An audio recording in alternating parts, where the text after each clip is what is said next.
Look at you. Mama Obina roared, pointing an accusing finger at Amoka, her 13-year-old granddaughter who stood stiffly, a baby strapped tightly to her back. Amoka didn't move, but her jaw tightened. The baby, her little brother Chidi, turned his round, innocent face toward the commotion, wide-eyed but silent. He didn't cry anymore when grandmother shouted. He had learned early, "You think you can just walk into my kitchen, like you belong here?" Mama Obina spat the words like poison. "Your mother bewitched my son, ruined him, and now you carry her curse." Amoka didn't reply. She knew from experience that silence was her only weapon. Her mother, Linda, had been everything any man wished for: kind, brave, beautiful in a way that wasn't just skin deep. But grandmother never forgave her for being an outsider, for not being the woman she wanted her son, Obina, to marry. When Linda died during Chidi's birth, Mama Obina didn't cry. She didn't even attend the funeral. Instead, she took her grief and shaped it into bitterness, turning it against the children kinda left behind. Now Obina was gone too, lost to a factory accident 6 months ago. Amoka remembered that day vividly, how grandmother wept and accused her late mother Linda of being a curse to her son Obina. According to her, Linda couldn't leave her son alone even after she died. She still came and took Obina with her to the land of death. Amoka's back ached from carrying Chidi all morning, and her heart ached even more. But she stood her ground. "We are your blood," she said. "Even if you hate our mother, we are still Obina's children." Mama Obina froze, her eyes narrowing. "You dare speak to me like that?" "I dare to remind you," Amoka said quietly. "My father loved my mother. And he loved us. If you hate us, you hate him too."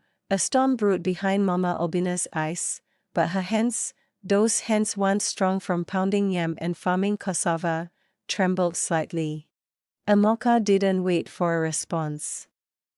She turned and walked out slowly, dignity in every step, even as her heart thudded like thunder.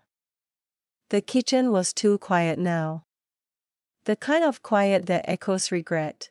Mama Obina sat on her favorite stool by the stove, her hands wrapped around a cheap cup of lukewarm tea she hadn't sipped.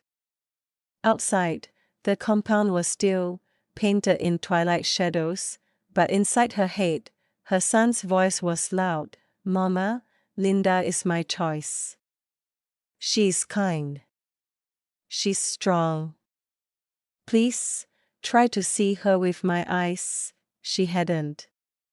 She refused to. Back then, her pride was louder than his love. Her Obina, her only son, had gone against everything she taught him. He married a woman from a different tribe. And even worse, Linda had spoken her mind, carried her hate high in rooms where women bowed theirs. Mama Obina called it arrogance, but Obina called it courage. She had cursed their union with silence, and when Linda died giving birth to Chidi, she let herself believe it was justice. Cold, bitter justice. She'd even told herself that God agreed with her. That was easier than facing the shame, but, not long after Linda's death, Obina died too.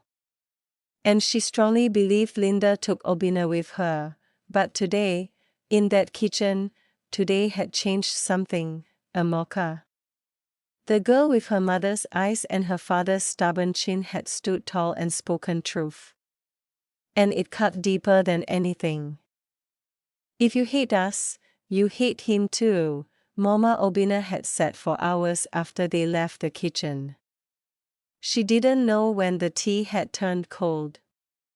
She only knew that the truth didn't fade, even when the shouting stopped. Obina had loved his wife. She remembered now, the way he looked at Linda, not like a boy rebelling against tradition, but like a man who had found his peace. The same way he looked at Amoka when she took her first steps. The same way he held Chidi in the hospital, tears streaming silently down his face. And what had she done with all that love? Turned it into spite. Let it rot into bitterness. Mama Obina slowly got up from where she was sitting and went to the couch in the living room. As she sat down, she could no longer hold back her tears. She began to cry deeply. Something about what Amoka had said touched her heart. It was like her words brought back feelings that Mama Obina had long buried. She thought about it carefully. Amoka and her younger brother, Chidi, didn't choose their parents. They were just innocent children. Yet, Mama Obina had treated them coldly for a long time.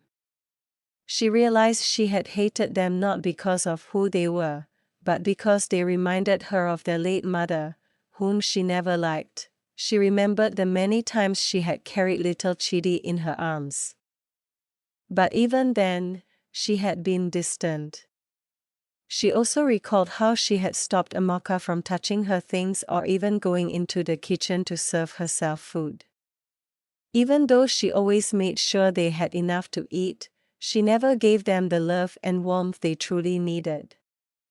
Her anger had made her hard and unkind to her own grandchildren, but now, sitting alone on the couch, Mama Obina understood something important. Amoka and Chidi were also her blood. They were her grandchildren. They deserved love, not punishment for something that wasn't their fault. With a heavy but open heart, she made a decision. She would let go of the past. From that moment on, she promised to love and care for Amoka and Chidi the way a grandmother should. They would feel her love from now on.